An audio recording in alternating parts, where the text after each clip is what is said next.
Maraming relasyon ang nagsisimula sa kilig at saya, ngunit hindi lahat ay nagtatapos sa parehong emosyon. Sa paglipas ng panahon, unti-unti mong nararamdaman ang bigat ng expectations, hindi pagkakaintindihan at mga lihim na galit o sama ng loob. Ang delikado rito ay hindi laging halata. Maaari kang mahalin, pinapahalagahan at sinusuyo sa umpisa, ngunit habang tumatagal, unti-unting lumalabas ang manipulative na ugali, kontroladong emosyon, o simpleng kawalan ng respeto. Sa psychology, maraming tao ang nahuhulog sa pattern ng pain and attachment, kung saan mas pinipili nilang manatili kahit nasasaktan, dahil mas madali ang familiar na sakit kaysa sa hindi alam na kalayaan. Ang ganitong cycle ay hindi simpleng pagkakain ng puso, kundi tahimik na pagwasak ng self-esteem, self-worth, at boundaries.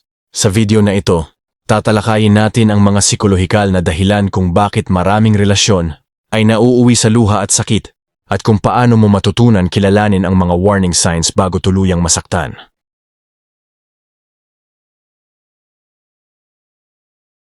Number 1. Kapag ang simula ng saya ay nagiging sanhi ng pagod. Maraming relasyon ang nagsisimula sa kilig, tawanan at saya, pero hindi lahat ng simula ay nagtatagal sa parehong damdamin. Sa umpisa, madaling mahalin ang bawat galaw, salita at kilos ng isa't isa. Ngunit habang tumatagal, unti-unti mong napapansin na may kaakibat itong responsibilidad, pressure, at emotional labor na hindi mo namamalayan sa simula. Ang excitement ay nagiging stress, at ang kasiyahan ay unti-unting napapalitan ng pagod at pag-aalala kung tama ba ang mga ginagawa mo. Sa psychology, natural lang na masanay tayo sa pain at discomfort kapag paulit-ulit, kaya marami ang nananatili kahit nasasaktan. Ang punto rito ay malinaw. Ang relasyon ay hindi dapat nakakaubos ng energy mo sa tahimik na paraan. Kapag ang simula ng saya ay nagiging dahilan para madala mo ang pagod araw-araw, malinaw na may pattern na hindi healthy at kailangan mo nang kilalanin ito bago tuluyang maapektuhan ang self-worth mo.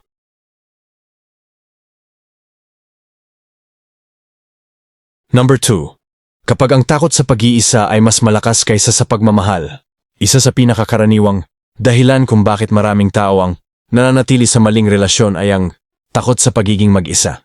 Mas pinipili nilang tiisin ang sakit, pagod, at kawalan ng respeto kaysa harapin ang katahimikan o kawalan ng kasama.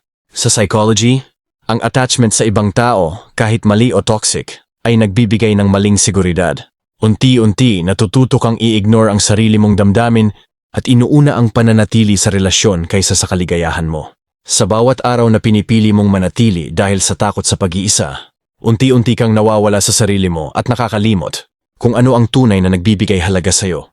Ang pag-ibig na healthy ay hindi nakabase sa fear of being alone. Ang tunay na pag-ibig ay nagbibigay saya, seguridad at respeto, hindi takot.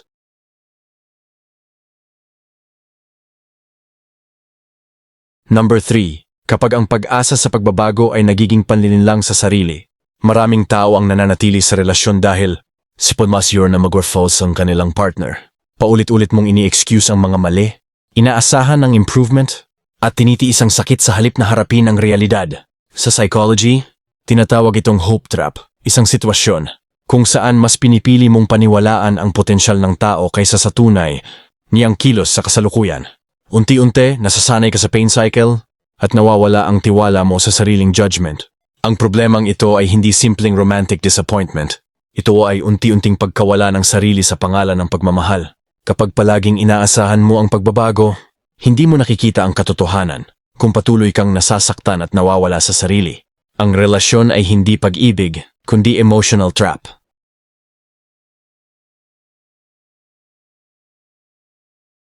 Number 4. Kapag ang kontrol at manipulasyon ay nagtatago sa lambing, isa sa pinakamapanganib na pattern sa relasyon ay kapag ang kontrol at manipulasyon ay nakabalot sa lambing at pag-aalaga.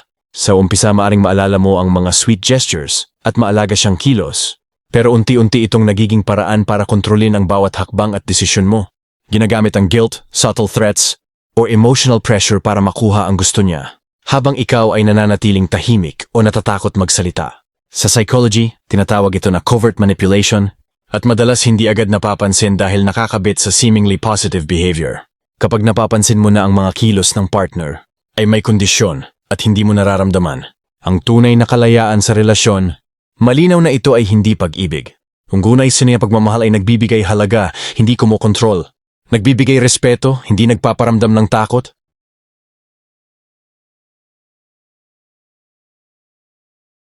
Number 5. Kapag ang pagpapahalaga sa sarili ay nawawala dahil sa relasyon.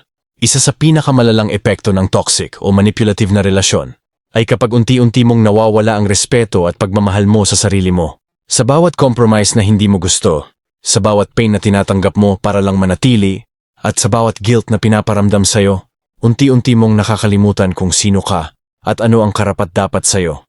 Sa psychology, ito ay tinatawag na self-erasure, kung saan inuuna mo ang relasyon o tao kaysa sa sariling well-being.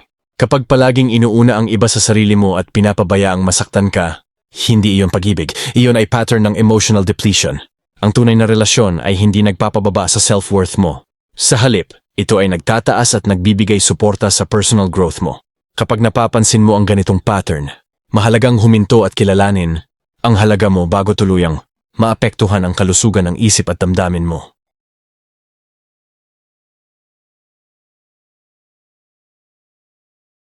Number 6. Kapag ang pagtitiis ay naging norm, maraming tao ang nananatili sa relasyon kahit nasasaktan, pagod at nawawala sa sarili dahil natutunan nilang tanggapin ang sakit bilang normal.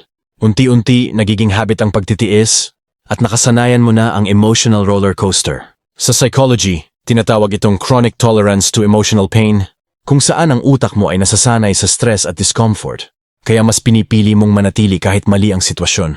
Ang delikado rito, hindi mo na nakikita ang boundaries mo at nagiging madali para sa iba na manipulahin o abusuhin ang trust mo. Tandaan, ang pagmamahal ay hindi dapat nakakaubos ng energy mo araw-araw. Kapag palaging nagtitiis ka para sa relasyon, hindi mo na binibigyan ng halaga ang sarili mo at unti-unti itong nagiging emotional trap na mahirap labasan.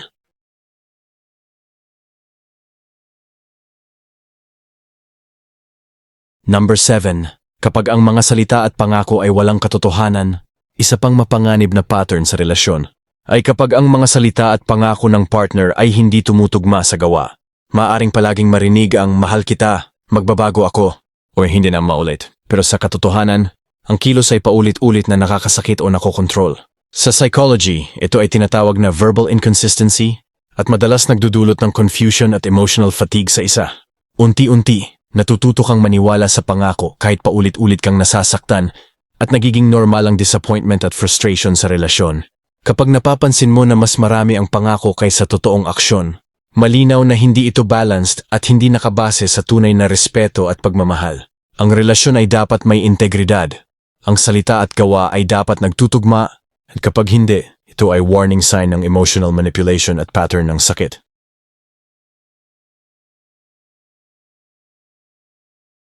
Number 8. Kapag ang pag-ibig ay ginagamit bilang panakot. Isa sa pinakadelikadong pattern sa relasyon ay kapag ang pagmamahal ay ginagamit bilang panakot o leverage. Halimbawa, maaaring marinig mo ang linyang, kung iiwan mo ako, hindi mo na malalaman kung ano ang mangyayari sa'yo. O, kung hindi ka susunod, mawawala ang lahat ng ginagawa ko para sa'yo. Sa psychology, ito ay tinatawag na emotional coercion, kung saan ang takot at guilt ay ginagamit para kontrolin ang kilos at damdamin mo. Unti-unti, natututo kang sumunod, umatras, at i-adjust ang sarili mo para lamang manatili ang relasyon kahit hindi ka masaya. Ang muray na forgabi ay hindi nagbabanta, hindi nananakot, at hindi nagtatakda ng kondisyon sa pagmamahal. Kapag napapansin mo ang ganitong pattern, malinaw na ang relasyon ay hindi nakabase sa respeto at mutual care, kundi sa control at fear.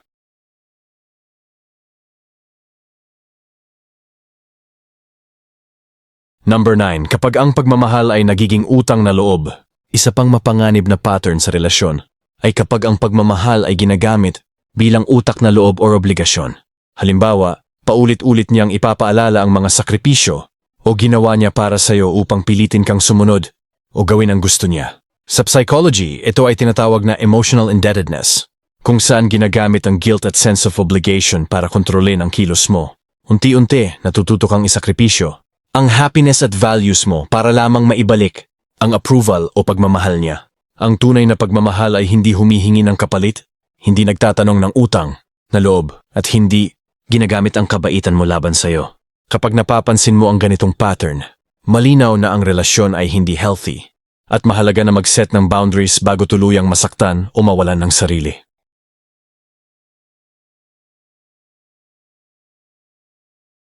Number 10. Kapag ang relasyon ay naging cycle ng sakit at pag-asa, Ang pinakamapanirang pattern sa maraming relasyon ay kapag nagiging cycle ng sakit at pag-asa ang bawat araw. Minsan may lambing, may saya, may pangakong magbabago, ang tila may magandang hinaharap. Pagkatapos biglang nagiging malamig, nakakasakit o kontrolado ang trato. Sa psychology, tinatawag itong intermittent reinforcement, kung saan ang kaunting positibong kilos ay ginagamit para manatili ka sa relasyon kahit paulit-ulit kang nasasaktan.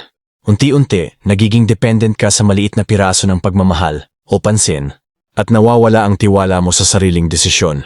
Ang ganitong cycle ay nakaka-addict at nakakaubos ng energy at emosyon. Ang tunay na relasyon ay dapat consistent, respectful, at supportive, hindi roller coaster ng pag-asa at sakit. Kapag napapansin mo ang ganitong pattern, ito ay malinaw na emotional trap at signal na kailangan mo ng kilalanin ang halaga mo at protektahan ang sarili mo.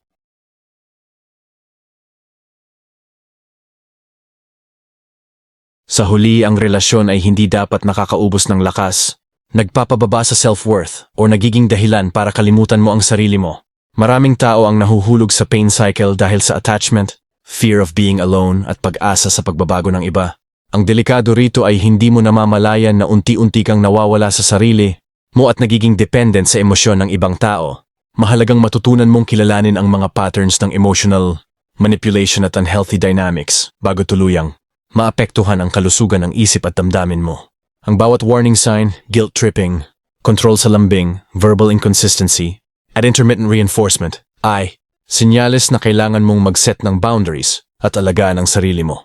Ang tunay na pagmamahal ay nagbibigay ng respeto, seguridad, at kasiyahan. Hindi ito nakabase sa takot, guilt, or obligation. Kapag napapansin mo na mas marami ang sakit kaysa sa tuwa, mas madali mong mapapanatili ang self-respect at makakagawa ng desisyon na makabubuti sa'yo.